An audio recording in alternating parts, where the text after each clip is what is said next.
गोरी कवि अपने दोनों बच्चों के साथ जंगल में फल खा रही थी। बच्चों, ये जगह बहुत खतरनाक है, इसीलिए जल्दी जल्दी फल खाओ। माँ, ऐसे तुम कब तक हमें डराओगी? पेट भरकर खाना तो खाने दो। वैसे भी माँ, घर जाकर कौन सा हमें कोई झंडे गाड़ने हैं। तुम खुद भी डर रही हो और हमें भी डरा रही हो। अरे वाह मुन्नी, लगता है तू अपनी माँ से भी बड़ी हो गई है। थैंक यू मम्मा। थैंक यू की बच्ची, जल्दी खा, हमें घर जाना है। गोरी कवि दोनों बच्चों को फल खिलाकर शाम होने से पहले पहले अपने घर लौट जाती है। माँ बताओ, जंगल में हमें किससे खतरा है? हाँ माँ, और आप हमें अकेले घर से बाहर क्यों नहीं जाने देती? आखिर हमें यहाँ पर कौन सा खतरा है? हाँ माँ, आपको बताना होगा हमें यहाँ कौन सा खतरा है। दोनों बच्चों की जिद की खातिर गोरी कवि उन्हें एक कहानी सुनाती है। बच्चों, ये उन दिनों की बात है जब तुम पैदा भी नहीं हुए थे।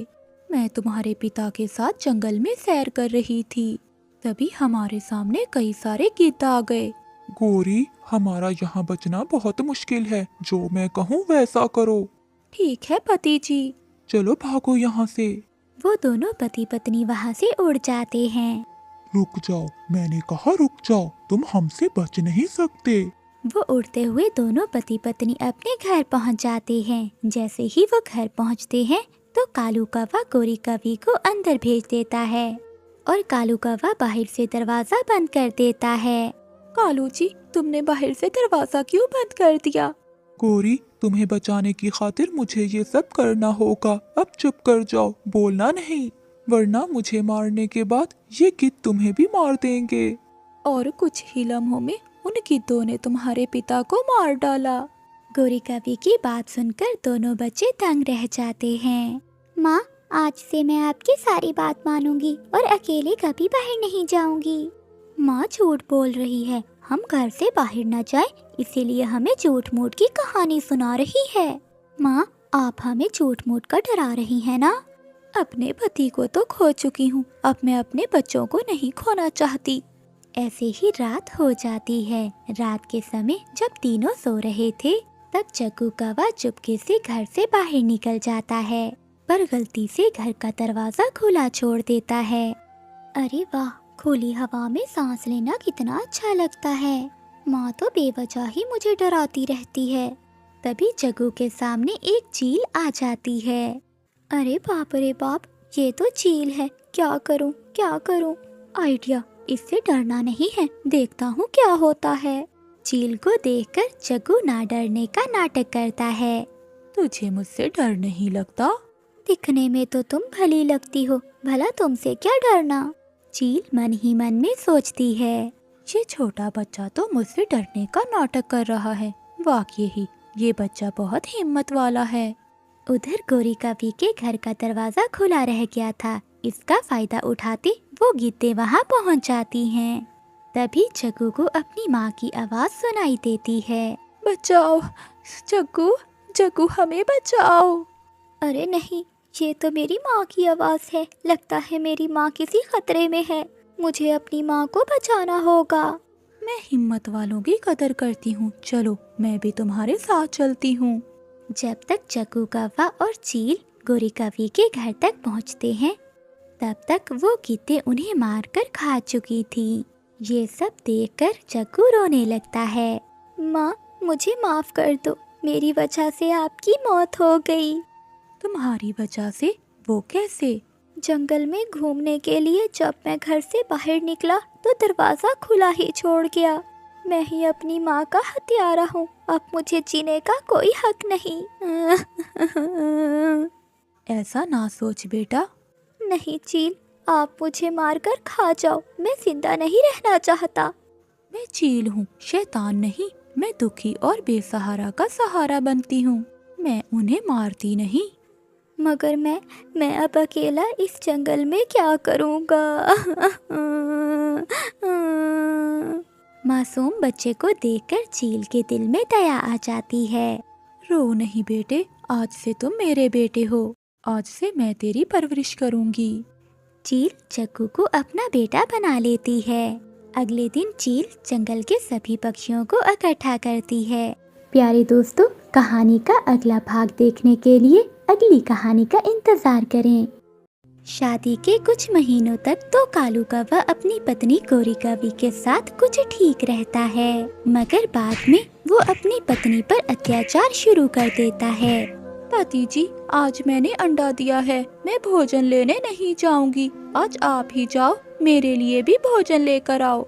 जैसी तू काली वैसी तेरी जुबान काली। देख नहीं रही हो कि मैं आराम कर रहा हूँ और तुम मुझे भोजन लाने का कह रही हो?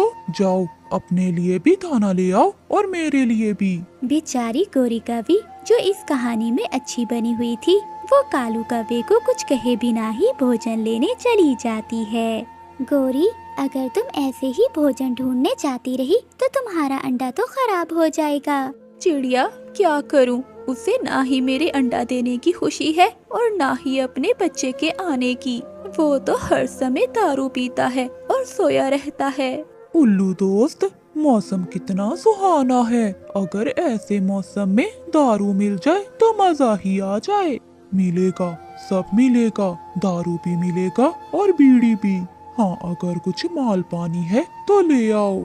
यार उल्लू, मेरे पास तो घर में पड़े हुए मेरी पत्नी के गहने हैं। अगर मैं वो ले आऊं तो क्या तुम मुझे सब कुछ दोगे? हाँ हाँ, ले आओ, सब चलेगा। फिर कालू कौवा घर जाता है और गोरी कौवी भी दाना लेकर आ चुकी थी। कालू, तुम अलमारी में क्या ढूंढ रहे हो? कहाँ है गहने? गहने कहाँ है तुम्हारे? कालू, अब नौबत यहाँ तक आ गई है कि तुम मेरे गहने देकर दारू पियोगे। मेरा ना सही तो अपने अंडे का ही ख्याल करो। अंडे की रक्षा करना तुम्हारा काम है, मेरा नहीं। जो कहा है वो करो, वरना मैं बहुत मारूंगा। कपड़ों के नीचे से कालू कौवे को गोरी के गहने मिल जाते हैं। वो उन्हें उठाकर वहाँ से चला जाता है। गोरी कौवी सारी रात बैठी रोती रहती है और आधी रात के बाद कालू कौवा घर आ जाता है और आते ही घोंसले में लेटकर सो जाता है। माँ, मैं अब और ज्यादा बर्दाश्त नहीं कर सकती। माँ, तुमने मेरी इस कौवे से शादी करते समय कुछ तो देखा होता। अपनी प्यारी बेटी को इस गंदे कौवे के साथ ब्याह दिया।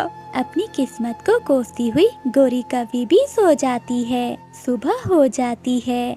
चाय लाओ, मेरे लिए चाय लाओ, जल्दी करो। मैं चाय कहाँ से लाऊं? घर में ना शक्कर है ना दूध। जाओ जाओ, चिड़िया से मांग के ले आओ या तोते से। भाग जाओ, मेरा मुंह क्या देख रही हो? फिर गोरी कौवी डरती हुई घर से निकल जाती है। गोरी बहन, कब तक ऐसा चलेगा? आज तो अंडा है, कल को बच्चे भी होंगे। तुम अपने बच्चों को कैसे खुशियाँ दे पाओगी? मेरी मानो तो उस कौवे को अपने हाल पर छोड़कर अपनी माँ के पास चले जाओ। अभी तुम्हारी उम्र ही क्या है, कैसे इतनी लंबी जिंदगी गुजारोगी उस बदमाश कौवे के साथ? हाँ चिड़िया, बहुत हो गया। मैं अपनी माँ के घर रहकर किसी के घर काम कर लूंगी, मांग कर खा लूंगी, मगर अब उस बदमाश कौवे के साथ नहीं रहूंगी। गोरी कौवी घर जाती है और अपना कुछ सामान बांधती है। कहाँ कहाँ जा रही हो तुम? लो, अपना अंडा संभालो, मैं जा रही हूँ अपनी माँ के घर। तेरी माँ तुझे धक्के देकर घर से निकाल देगी और तेरा भाई तेरी शक्ल भी नहीं देखेगा। जो नसीब में होगा मैं सह लूंगी, मगर अब मैं तुम्हारे जुल्म बर्दाश्त नहीं करूंगी। गोरी कौवी अपना अंडा कालू कौवे को देकर अपनी माँ के घर चली जाती है। घर में दाना था। कालू कौवा दाना खाता है और सो जाता है। पिताजी, मेरा क्या दोष है? अगर किसी ने मेरी रक्षा ना की तो मैं मर जाऊंगा। मैं इस दुनिया में आने से पहले ही मर जाऊंगा। क्या आपके पिता ने भी ऐसा ही किया था? नहीं नहीं, मैं ऐसा नहीं होने दूंगा। डरता हुआ कालू कौवा सपने से जाग जाता है और अपने अंडे को गौर गौर से देखने लगता है। गोरी बेटी, अपने लिए ना सही मगर अपने अंडे के लिए ही गुजारा कर लेती कालू के साथ। माँ, मैंने सब कोशिश की, सब बर्दाश्त किया, मगर अब तो वो बात बात पर मुझे मारने लगा था। माँ, तुम चिंता ना करो, मैं तुम पर बोझ नहीं बनूंगी। मैं अपना कमाऊंगी और खाऊंगी। सुबह हो जाती है और कालू कौवे का नशा भी उतर चुका था। फिर कालू कौवा अपना अंडा उठाकर रानू चिड़िया के घर जाता है। चिड़िया चिड़िया, तुम्हें तो पता है मेरी पत्नी मुझसे लड़कर मायके चली गई है। क्या तुम कुछ दिनों के लिए मेरा अंडा अपने घोंसले में रख लोगी? बेशरम, ये बात तो तुम्हें पहले सोचनी चाहिए थी कि माँ के बिना तुम अंडे की रक्षा कैसे करोगे। अब कौन संभालेगा तुझे और तेरे इस अंडे को? जाओ और ये अंडा लेकर यहाँ से चले जाओ। कालू कौवा वो अंडा उठाकर मिठू तोते के घर जाता है। तोते तोते, मैंने बहुत बुरा किया। मैंने अपनी पत्नी को मार मार कर घर से निकाल दिया। मिठू यार, अपनी पत्नी से कहो कि मेरा ये अंडा अपने घोंसले में रख ले। मिठू कहे भी तो मैं ये अंडा अपने घोंसले में नहीं रखूंगी। जाओ और इसकी माँ को लेकर आओ। अब पता चला तुम्हें कि एक माँ की कदर क्या होती है। चल भाग यहाँ से। सारा दिन इधर उधर फिरने के बाद कालू कौवा वो अंडा लिए घर आ जाता है। आज तो उसने दाना भी नहीं खाया था। कालू कौवा अपने अंडे को देखने लगता है। मुझे बचा ले पिताजी, मुझे बचा ले। अगर मैं मर गया तो आपके घर में कौन काय काय करेगा? आप जाएं और मेरी माँ को मना कर लेकर आएं। हाँ बेटा, मैं जाऊंगा, मैं जरूर जाऊंगा। मेरी आंखें खुल गई हैं। मुझे सब मालूम हो गया है कि एक माँ के बिना घर नहीं चल सकता। फिर दूसरे दिन कालू कौवा गोरी को लेने चला जाता है। माँ, न जाने मेरा अंडा कैसा होगा। अब तक तो मेरे अंडे में बच्चा भी बन गया होगा। गोरी कौवी बैठी अपनी माँ से बातें कर रही थी कि दरवाजे पर दस्तक होती है। गोरी कौवी दरवाजा खोलती है। गोरी, मुझे माफ कर दो, मैं तुम्हें लेने आया हूँ। मेरा अंडा कैसा है? मेरा अंडा तो ठीक है ना? हाँ, अंडे में एक सुंदर सा बच्चा भी है जो मुझसे बहुत प्यारी प्यारी बातें करता है। उसकी छोटी छोटी बातें सुनकर मेरा कलेजा फट जाता है। जो हुआ उसे भूल जाओ। गोरी बेटी, जाओ और अपने अंडे को बचा लो। एक माँ अपने बच्चों के लिए सब भूल जाती है। फिर गोरी कौवी अपने पति कालू के साथ वापस चली जाती है। जब कौवा और कौवी घर जाते हैं तो अंडे से बच्चा निकल चुका था। जब मैं अंडे से बाहर आया तो कोई भी मेरे पास नहीं था। क्या मैं इतना ही बुरा हूँ? मम्मा आ गई है मेरे लाडले। अब मैं कभी छोड़कर नहीं जाऊंगी अपने बेटे को। मेरे बेटे, मैं हूँ ना। अब मैं पूरे करूँगा अपने बेटे के सारे सपने और ख्याल रखूँगा अपनी गोरी पत्नी जी का। फिर कालू कौवा भोजन लेने चला जाता है। आज तो कालू कौवा पहले दिन ही अपने परिवार के लिए मीठा फल ढूंढ लेता है। चिड़िया, तुमने ठीक ही कहा था कि अंडे से दूर रहना मेरे लिए बहुत मुश्किल था, मगर ऐसा करने से मेरा पति सीधे रास्ते पर आ गया है। मुझे पता था, इसीलिए मैंने तुम्हारा अंडा अपने पास नहीं रखा था। मुझे पता था कि ठोकरें खाने के बाद कालू कौवा सीधे रास्ते पर आ जाएगा। प्यारे दोस्तों, इस कहानी को लाइक, चैनल को सब्सक्राइब और अपने दोस्तों के साथ शेयर करना मत भूलिएगा। आपका धन्यवाद। गोरी कौवी और कालू कौवा सुनहरी झील के पड़ोस में रहते थे। उनका जंगल सूख चुका था। एक तो वो कौवे बहुत आलसी थे, दूसरा वहाँ कई अरसे से बारिश न हुई थी। कालू जी, अब हमारे जंगल में सभी फल खत्म हो गए हैं। मुझे तो डर लगता है कि हमारी ये पड़ोसन चील हमें ही न खा जाए। वो चील बूढ़ी हो गई है, उसने मांस खाना छोड़ दिया है। तभी सुनहरी झील कौवा और कौवी के पास आती है। कौवे और कौवी, मैं पूरा जंगल घूम कर आई हूँ, मगर मुझे कहीं से कोई फल नहीं मिला। चील दीदी, हम भी कल से भूखे हैं। तुम दोनों दूसरे जंगल जाओ और किसी पक्षी को अपनी बातों में फंसाकर मेरे पास लेकर आओ। मैं अब बहुत ज्यादा कमजोर हो गई हूँ। जब तक मैं मांस नहीं खाऊंगी तो मेरे शरीर में ताकत नहीं आएगी। ये कहते हुए सुनहरी झील वहाँ से चली जाती है।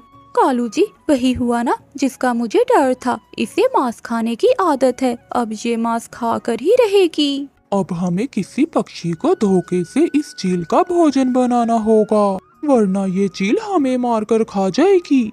चलो गोरी, हम दूसरे जंगल चलते हैं और वहाँ किसी पक्षी को अपनी बातों में फंसाते हैं। कौवा और कौवी उड़ते हैं और दूसरे जंगल जाते हैं। एक पेड़ की डाल पर बैठा हुआ मिठू तोता एक कच्चा अमरूद खा रहा था।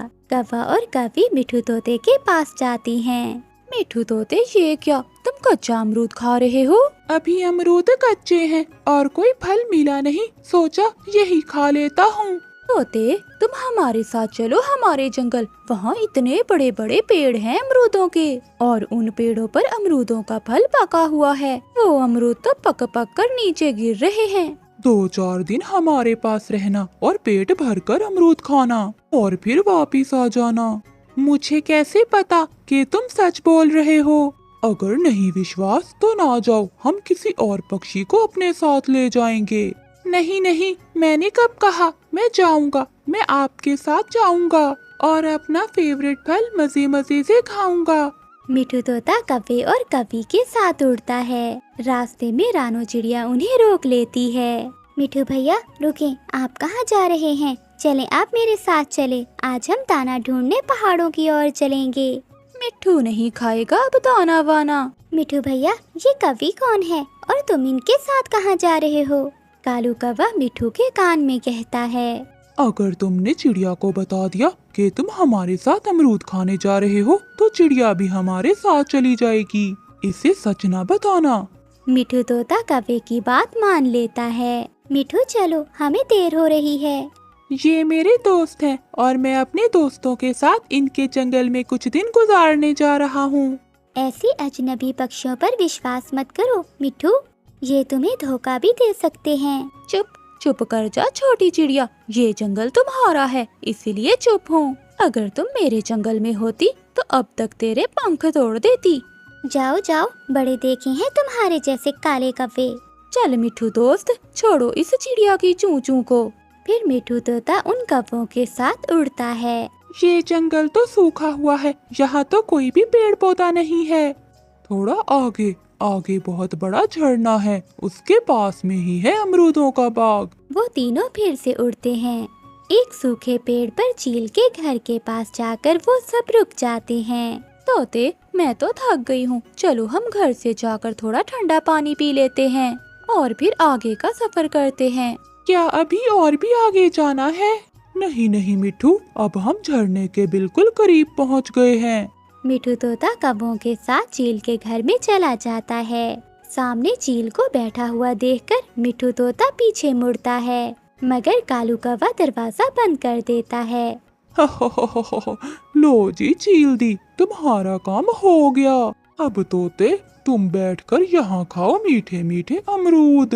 मेरे दोस्त कव्वे बहुत अच्छे हैं। ये धोखा है, तुम दोनों ने मुझे धोखा दिया है। मेरा पेट तो भरता ही धोखे से है।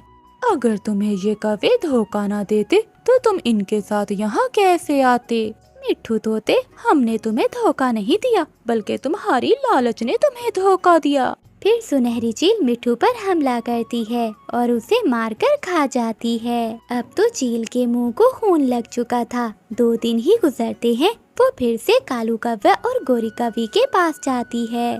उस दिन बहुत मजा आया ताज़ा ताज़ा मांस खाने का। अगर तुम दोनों आज मुझे फिर से कोई ताज़ा ताज़ा शिकार ला दो तो मैं तुम्हें अपना सोने का हार दूंगी। सोने के हार का सुनकर गोरी कवि तो उछलने लगती है। लूंगी, मैं तो सोने का हार जरूर लूंगी। गोरी कवि कालू कौवे को साथ लेकर फिर से दूसरे जंगल जाती है। इस बार वो दोनों कौवा और कवि कबूतर के पास जाते हैं। कबूतर भैया, तुम तो बहुत कमजोर हो, क्या तुम्हारे जंगल में फल या कोई बीज नहीं होते खाने को? बारिश हुए काफी देर हो गई है, इसलिए इन दिनों दाने की कमी है। एक हमारा जंगल है जहाँ आए रोज बारिश होती है। उन बारिशों के कारण सारे जंगल में फल ही फल और बीज ही बीज हैं। तुम हमारे साथ चलो, दिल करे तो फल खा लेना या फिर बीज खा लेना। मुझे तो बीज पसंद हैं। तो फिर सरसों के बीज इतने हैं कि कभी खत्म ना हो। ये अनजान पक्षी मेरा इतना भला क्यों सोच रहे हैं? क्या हुआ कबूतर भैया, पड़ गए ना सोचों में? तुम्हारे जंगल का मिठू तोता भी बहुत डर रहा था हमारे साथ जाने में। अब ऐसा दिल लगा है हमारे जंगल में कि आने का नाम ही नहीं ले रहा। वो मिठू तोता अभी तक तुम्हारे जंगल में ही रहता है। भूल जाओ अब तोते को, वो वापस नहीं आएगा। उसने तो अपना वहाँ घर भी बना लिया है। ये सुनकर कबूतर उनके साथ जाने को उड़ता है, मगर रानो चिड़िया फिर से वहाँ आ जाती है। कबूतर भैया रुक जाओ, क्या पता वो मिठू तोता वहाँ मीठे फल खा रहा है या अपनी जिंदगी से चला गया है। आप मत जाओ इन कपों के साथ, पेट यहाँ भी भर जाता है। लालच हमेशा बुरी बला होती है। कबूतर को चिड़िया की बात पसंद आती है और वो अपना फैसला बदल लेता है। जाओ कौवो तुम जाओ, मैं नहीं जाऊंगा। चलो चिड़िया हम दाना लेने चलते हैं। कबूतर चिड़िया के साथ चला जाता है। कालू जी, अब अगर हम खाली हाथ गए तो वो चील हमें खा जाएगी। गोरी अब सोने के हार को भूल जाओ, हमें किसी और जंगल में जाना होगा। फिर वो कौवे किसी अनजान जंगल की तरफ निकल जाते हैं, जहाँ मिठू तोते जैसा कोई लालची पक्षी उन्हें मिल जाए। तोते ने लालच की और अपनी जान से गया। प्यारे दोस्तों, कभी लालच ना करो, क्योंकि लालच बुरी बला होती है।